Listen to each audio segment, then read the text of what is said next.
We're getting a clearer picture of the new city Silicon Valley billionaires want to build in the North Bay. Plus, Stanford and Cal are leaving the Pac-12. Those stories and more coming up.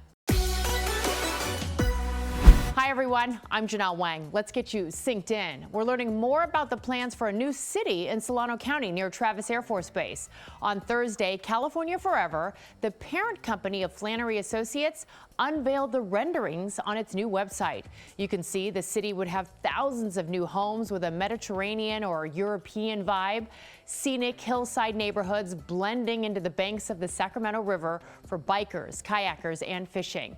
Several Silicon Valley billionaires are funding this project, and they've already purchased nearly $1 billion worth of property near the Air Force Base.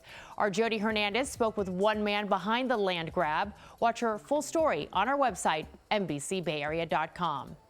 Some Bay Area college football rivalries are about to change, and our local teams will have a lot more travel in their futures. On Friday, Cal and Stanford became the 9th and 10th universities to leave the Pac-12. They're now part of the ACC, the Atlantic Coast Conference. This follows a 2-year realignment of conferences as college and universities chase media revenue. Now take a look at the schools now in the ACC. Cal and Stanford are the only members on the West Coast. The next closest is SMU in Texas, which also announced on Friday it's joining the ACC. Being in a conference with a long-term media rights deal with schools that are very similar to ours that compete at the highest level of the Power Five feels like we're putting ourselves in a place that's going to allow us to be successful for the long term. In a statement, Stanford's director of athletics said in part, quote, "Joining the ACC will ensure the Power Conference competitive infrastructure and long-term media revenues that are critical for our student athletes to compete." And it's Labor Day weekend. Meteorologist Kari Hall has a look at our weather this long weekend and into next week.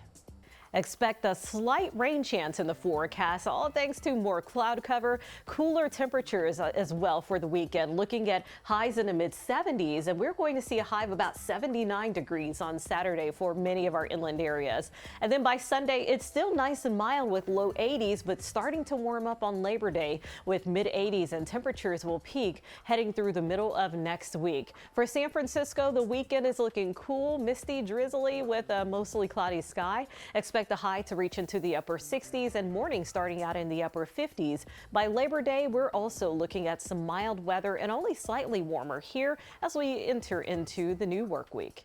That's going to do it for this edition of Synced In. Have a great weekend, folks.